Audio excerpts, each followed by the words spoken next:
for joining. Sorry for the little delay. We had some technical issue, but now we are all set to go for this last session of the day. Thanks for having made it after a long day. And by the way, I just make sure that everybody has downloaded the application of the forum so that you can check the schedules of tomorrow and the day after tomorrow. There's a lot of very interesting sessions to follow. So just make sure that you are informed, and if you need any information or help, assistance, we are happy to help you. Now, this is the session of the day. Thanks for making it. We talked a lot about blockchain, digital finance, Internet of Things, and you name it. Well, the question we're gonna look at here is, well, what are the risks behind all this new technology? And how can we manage this? Can we reduce the risk, anticipate? Can we perhaps also transfer the risk to some other parties? So two experts in this field, Peter Hacker and Nigel Fair. I will let you guys introduce yourself because you have a tremendous and incredible background. And I will let you run the session and not take any time from you. So. Looking very much forward to that. All right, thanks, Thomas. Good afternoon, everyone, and thanks for coming along. I think my bio is in the app anyway, so you can read it all there, but these days I work at the University of New South Wales, and I'm from Canberra, Australia, so we can talk about that at the end of the day. But basically, we're going to talk about risk, as Thomas said, and that's what this really is. It's a discussion on risk and in the online environment. So thanks, Peter.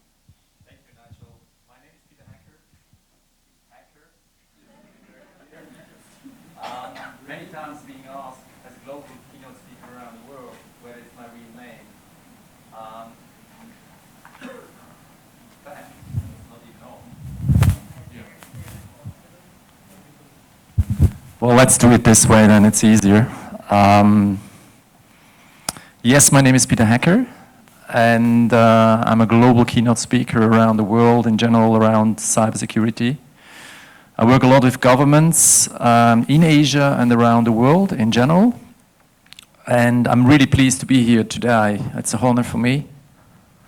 And what we would like to do over the next 60 to 90 minutes, we'd like to bring the risk cyber closer to you.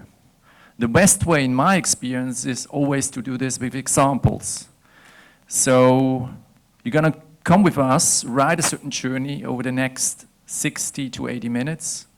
We're going to open for many questions, whatever questions you have. But for us, the most important thing is that you take certain things away. And I would say, in a nutshell, these are three major aspects I'd like you to take away. Number one,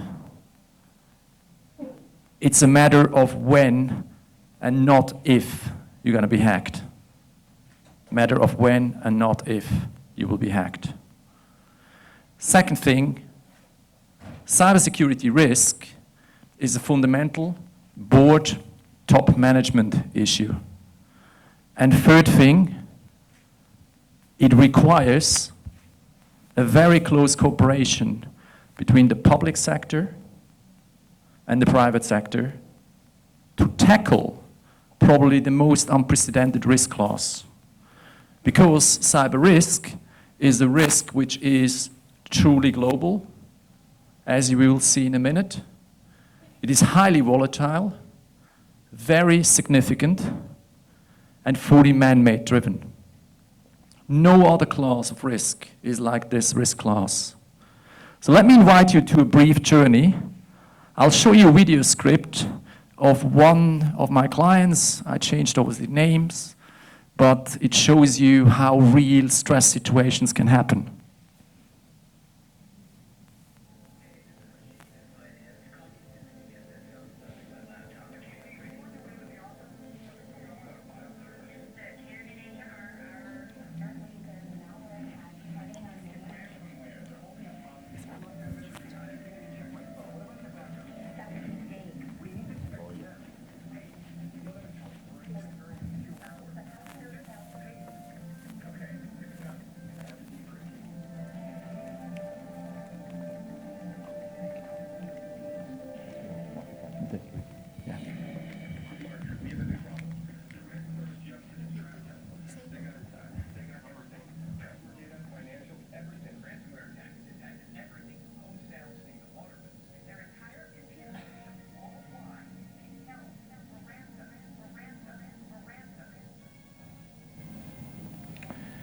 So this was a case like we very recently had, and at the end you saw a reference to a company. It's a US company at the end of the day. But the important thing is, when you are attacked on a cyber risk basis in general, it's not a matter of whether you cannot be prepared. You have to be absolutely prepared, and you need to be stress tested. There's certain ways how you can do it, and one way of doing it is pretty much obviously working along the lines of cyber simulations, which means very much in real drills, you have so-called red teaming, blue teaming exercise, like you have in wargaming, which means one company or one party attacks the other one, and the other is defending. As you probably saw, people's level of stress in this particular video increased over a certain period of time.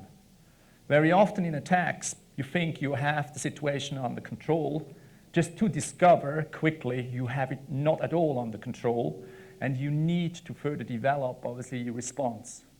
Now let's have a look at how cyber is currently developing and what's really relevant to you. I will do this from a global point of view, and then we'll talk about certain threats. We talk about what's behind those threats. I'll give you some numbers about the potential implications we see currently globally. And most important, I will talk about Asia as well, because I always think people talk globally and they forget about talking about where specifically the keynote is situated at.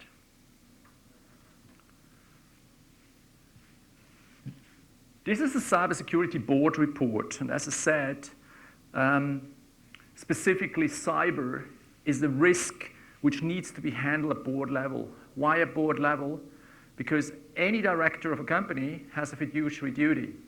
Now what we see here are 6 major threats.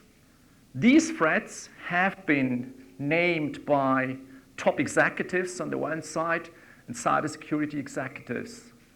Now, there was an interview being done, a survey being done by the NIC between January 2018 and January 2019. The way you need to read this is from the right to the left. The lowest percentages obviously are the ranking on which DDoS was ranked with 14% at the lowest mark and 23% at the highest mark. Now, some of you might say, well, these percentages are very close. Doesn't matter whether they're close. What is really important when you look at this kind of threats, these are real threats which can hit any of you. Distributed denial of service attack is probably known to you, some of you.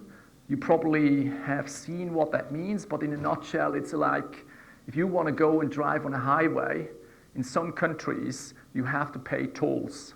Think about you get to the gate where you have to pay the toll machine is not working, and behind, more and more cars are coming in. And suddenly these cars are crashing into each other. That's pretty much what it is when you talk about DDoSs at the end of the day. System compromises.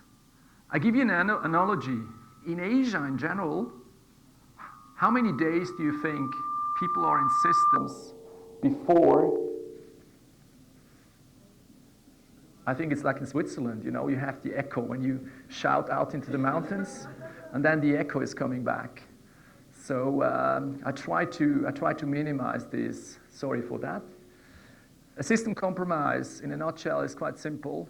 What that really means is you have your enemy in your house, and at the end of the day, you don't know that the enemy is in the house. Have you turned it off? Okay. Okay, sorry. Third try as far as the micro is concerned. A system compromise in itself is really somebody is in your house and you don't know you have the enemy in your house. And that can be very, very dangerous. On average, it takes 525 days in Asia between a vulnerability has been discovered until the enemy is out of the house. 1.5 years in Asia. In Europe, it's shorter, but it doesn't matter about the days. It's around 175 days. Now, what is the fundamental challenge in Asia? Right? Threefold at the moment. The first one is cyber risk still has not the priority it deserves to have, not at all.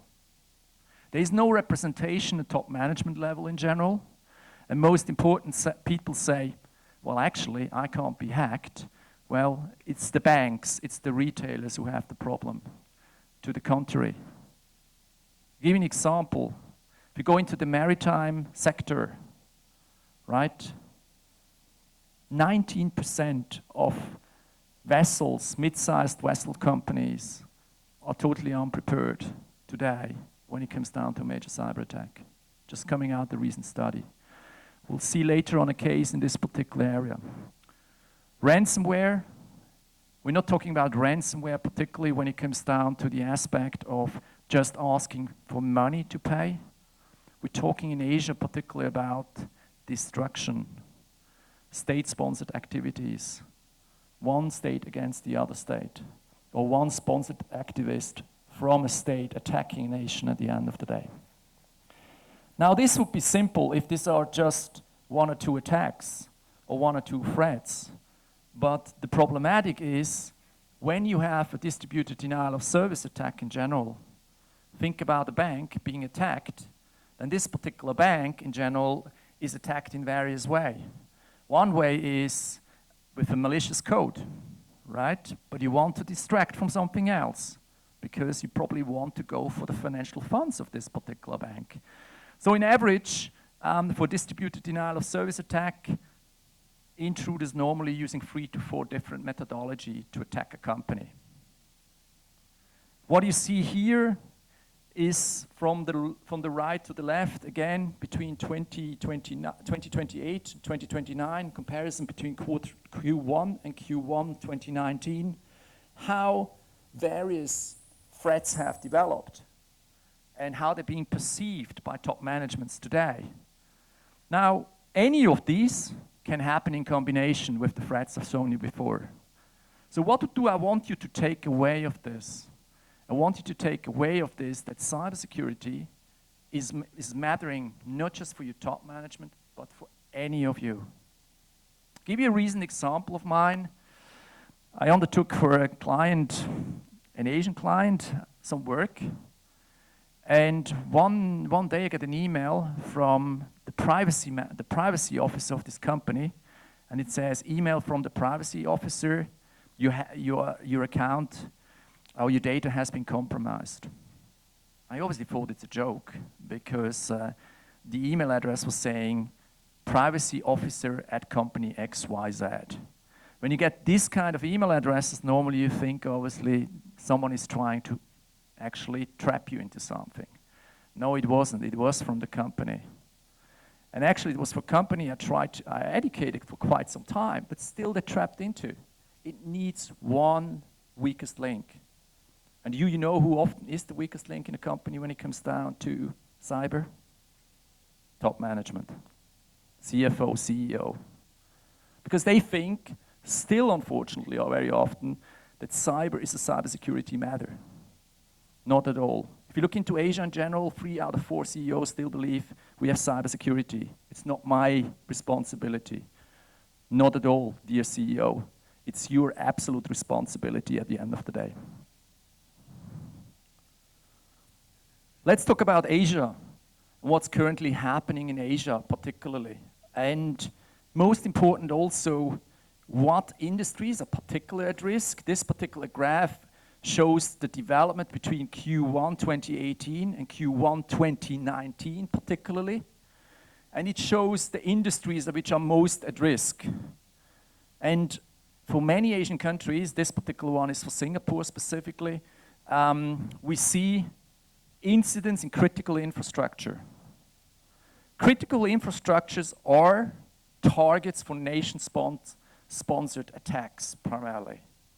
Targets because specifically they're critical for the business, they're critical for the GDP of a nation at the end of the day, leading into the issue specifically that the country could be interfered, interrupted, or in the worst case, suffer materially in tourism, for instance, manufacturing. So the number one development we saw over a year is that financial services attacks increased roughly by 20%, closely followed by power, energy, telecommunication, utilities, healthcare, information technology. In the past, 10% of the attacks around the world were state-sponsored. Today it has flipped around. It's not 90-10, but it's a massive amount is actually state-sponsored. So this is called non-kinetic war. So it's warfare, right? Not conventional war with casualties, but war where you try to destroy either the supply chain of somebody or a country, or most important, it's logistics in one way or the other, or it's primarily data which is required.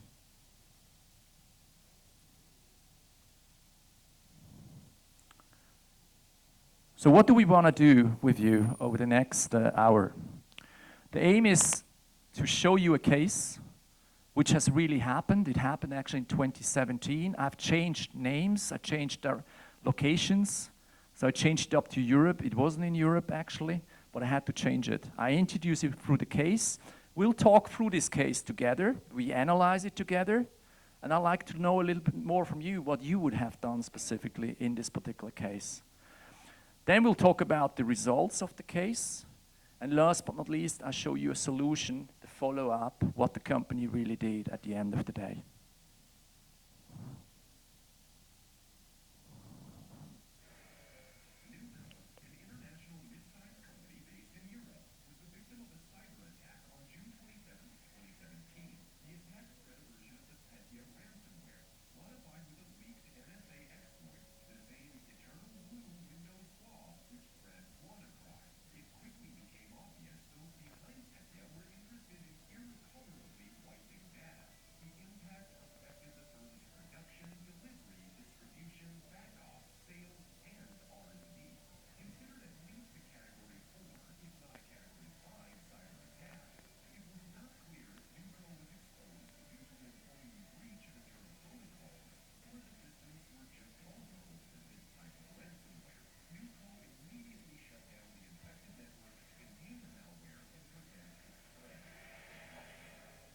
So what happened to this company exactly? Any ideas? What happened in June 2017? I know it's a long time ago already, but any ideas what happened? 2 words, a couple of months before we had WannaCry, and 2 months later we had NotPetya. Some of you might remember that in June 2017 we had this non-kinetic warfare going on between so perceived Russian state-sponsored hackers and the Ukraine. And it was around the aspect particularly of using ransomware in the form of a wiper. Wiper is a malicious malware which has no other target than, no other objective than to destroy data, destroy physical supply chains, electronic supply chains at the end of the day. In this particular case, the attack hit one company. And that company was materially hit in the form of that their email system didn't work, their production system didn't work, and obviously, specifically, they couldn't deliver anymore. Now, if you get such a message in, what would be the first thing you would consider doing? Any idea? If you would get a message around the terms of you have been hacked, and you either pay $1 million or your data is going to be destroyed. Would you take something like this serious or would you just ignore it? Has ever any one of you received a ransomware mail? You better watch out, you will get some in the future. It's going to happen, it's just a matter of time that something like this is going to happen. Now the most important thing is when you get a ransomware or you get an approach on you at the end of the day is stay calm, analyze, don't overreact immediately like we have seen at the beginning. Now let's look at what in this particular case happened. This case shows you how it happened in the Ukraine and how it impacted the world. 230,000 incidents within 2 days. Which means 230,000 attacks on particular companies around the world. Do you see a fundamental difference between any other risk you could be confronted with as an individual, as a company, as a government? Cyber is global. It can happen up in the Ukraine, and it still can affect you anywhere around the world. Give you an example. What happened last week? What was publicly known last week? An attack on Amazon. Have you heard about that? Amazon was attacked. Talk about it. Australia at the end of the day. And Google might have also been caught indirectly, but not through the same attack, apparently. Now, the thing is, when we have such attacks, you always need to be careful about two things. Number one, if you're holding data specifically, then you're a data controller. If you put data into the cloud, for instance, to Amazon, then Amazon is a data processor. And I am, as the personal individual, I'm the data subjective. Who is responsible, do you believe, that you cope with data directives wherever the data is in the cloud? Is it Amazon or is it you? It's you, the company. Very important. So in a nutshell, global implications which can rapidly spread out across the world. So in this particular case, which we described, what happened? There were 4 stages we went through. The first stage, normally when you have a cyber incident, is always around detection. Detection means you need to understand the circumstances around the specific incident. And you need to find the way exactly where the virus was entering your systems at the end and lock the computer's hard drive and files. Now, some people sometimes say to me, you know what we can do? We just block it off, right? And everything is gone, right? We just block out. Plugging out has advantages and disadvantages, right? You might be responsible to report back the circumstances to an insurance company, right? They won't be very happy if you just plug out and can't prove your claim at the end of the day. In some circumstances, it might be the best thing. Second thing is containment. It's about like fever, you know, when you have fever, first thing what you do, you try to detect where is it coming from at the end of the day. Second thing is try to contain. Containing means really minimizing the impact specifically on you as a company or as a country at the end of the day. This particular one, as we heard, they were forced down to shut down their IT systems specifically and their management systems. Once you have detected, once you have contained specifically the case, the next step is you need to look forward. Looking forward means very much, obviously, analyze. Did it hit one unit? Did it only hit the center unit? Or did it hit hundreds of locations? This particular case hit more than 100 locations at the end of the day around the world. Coming back to my graph before. So in a nutshell, to take away, first thing is detect. Once you detect, you contain. Once you contain, which means you minimize, then you analyze where the issue is, and then from the center, you really go outside into the various areas and you really delete it out. What are the challenges if you have such a particular case specifically?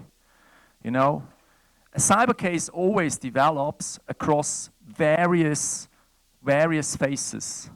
And the way, in general, such a case develops is in 3 stages. The first stage normally is called the so-called incident triage case, or the incident triage phase. The second one is really when the management comes into place because it impacts the management. And the third one is really the business recovery.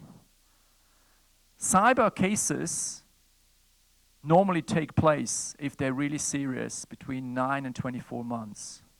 And the one thing you should never underestimate is the fact that the battle is not won within the first day of the first 2-3 days. The battle is won within the first 3 months, despite the fact that the costs are not highest necessarily in the first 3 months, because only in a later stage you're going to lose potentially business at the end of the day.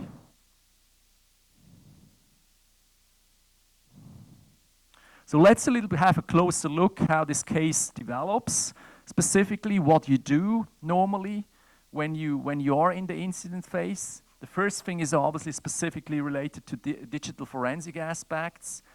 As we discussed before, it's about detection. Prevention doesn't work, so it's about detection at the end of the day. So you need outside help to find out specifically what has happened in the system itself. You might need legal support because you have to report back to the regulatory body in one way or the other. Personal data might have been breached, so you will have to notify in certain jurisdictions at the end of the day the regulator.